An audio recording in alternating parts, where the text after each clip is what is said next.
Hello readers, it's Mrs. Cahill here to do our next lesson for reading.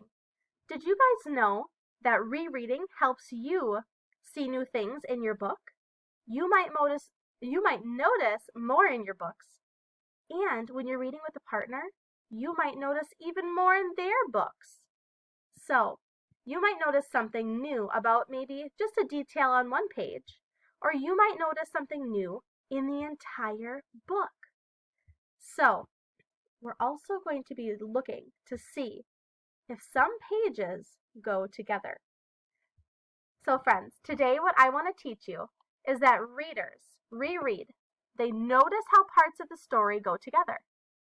You might notice that the same kinds of things happen again and again and again, or that the trouble starts and ends on different pages. So we're going to get started with reading some of Iris and Walter and the field trip. So friends, while we're reading, I want you to really pay attention to pages that go together. So here we go. Where's Walter? When the bus pulled up in front of the aquarium, Iris said, "Look at all the people." "Hey, Walter," said Benny, "that boy is wearing a shirt just like yours." "Yes, he is," said Walter. "Now, children, it's very crowded here, so keep your eyes on me," said Miss Cherry. The children walked down a dark hallway. Everywhere they looked, there were fish. "Ooh," they whispered. "Sharks," said Benny. "They look mean," said Iris. While the children were looking at the sharks, Miss Cherry and Jenny's mother counted everyone. "Okay, follow me," said Miss Cherry. They came to the coral reef. "Wow," said Iris and Benny. Walter could not say a word. He watched the angelfish swim and shimmer, the hermit crabs scurry, and the sea grass sway. Walter had never seen anything as wonderful as the coral reef. Oh, you know what I noticed? I noticed that Walter is so intrigued. He's so interested by the coral and the hermit crabs and the seagrass. "Are we going to see the penguins soon?" asked Iris. "That's our next stop," said Miss Cherry. And she counted everyone again. "Off we go," said Miss Cherry. They walked past the starfish. They walked past the seahorses. "Oh, look, there are penguins," said Iris, taking Walter's hand. "Don't you think they are cute, Walter?" But Walter didn't answer. Iris turned around. She saw a boy. "You're not Walter," said Iris. "I'm Nick," said the boy. "Where's my class?" he asked. Oh my goodness. I just think I connected two pages together. So she just realized that Walter is missing. But where is Walter? We know that he stopped to look at the coral reef, the hermit crabs, and the seagrass. So he's still here. That's where the trouble starts. This trouble starts right here when Walter stops. And here's when she realizes, wow, I just connected those two pages together. Let's keep reading and see if we can do it again. "Where is my class?" he asked. Iris looked all around. There were crowds of children. She could not see Walter anywhere. "There you are, Nick," shouted a woman. "I've been looking all over for you." Nick grabbed his teacher's hand and held on tight. Iris ran to Miss Cherry. "Miss Cherry, I can't find Walter," she said. "Walter's lost." "Oh, I'm sorry. Walter's lost?" asked Jenny. "I can't find him anywhere," said Iris. So she's telling Miss Cherry that they can't find him. The rescue. "Don't worry," said Miss Cherry. "I will find Walter. Now, I want everyone to stay with Jenny's mother. Please let me come with you," said Iris. Miss Cherry looked at Iris's worried face. "Come, Iris. You and I shall find Walter," said Miss Cherry. All right, so they're on a hunt to find Walter. Wonder where he is. They walked past the starfish. They did not see Walter. They walked past the seahorses, but Walter was not there. Iris thought about Walter, lost and alone. Poor Walter!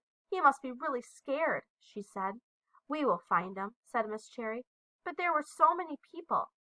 How would they ever find Walter in the big crowd? Suddenly, Iris saw him. There he is! There's Walter, she cried. Walter was standing in front of the coral reef, watching the fish swim around and around. Walter, we've been looking for you everywhere, said Iris. Huh? Said Walter.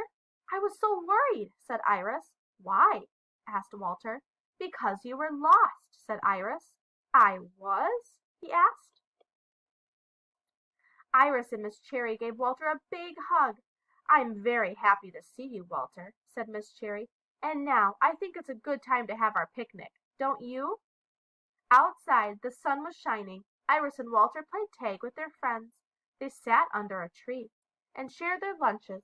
Time to go, said Miss Cherry. When the bus pulled up in the front of the school, Grandpa was waiting. How was the field trip? He asked.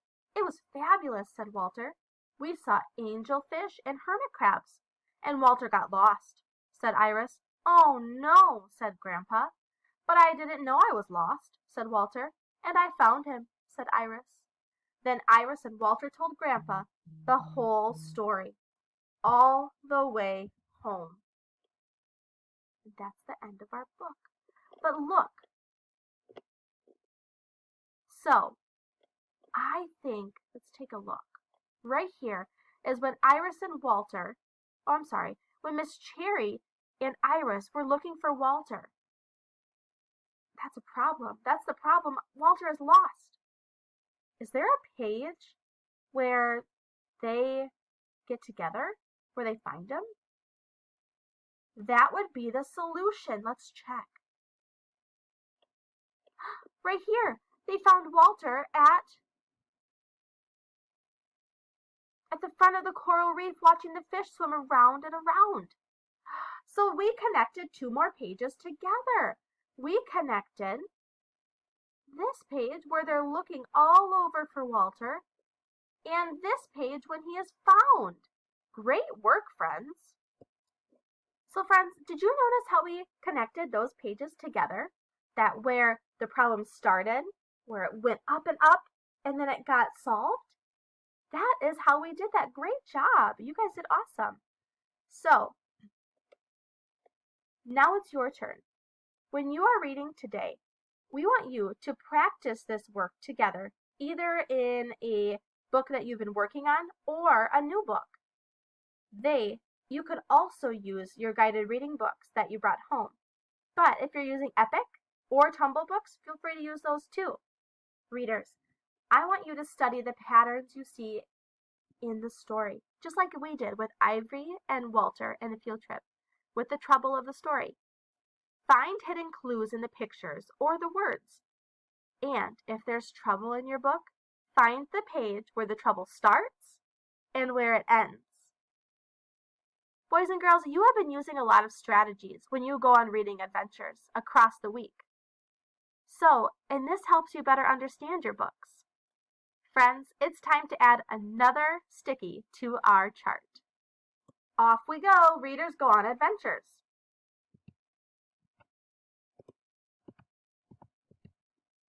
Get ready, take a sneak peek. Keep track of where and when. Predict what might happen next. Retell the important parts. Mark the pages to remember. Reread to notice more. And we're going to add a new one for today.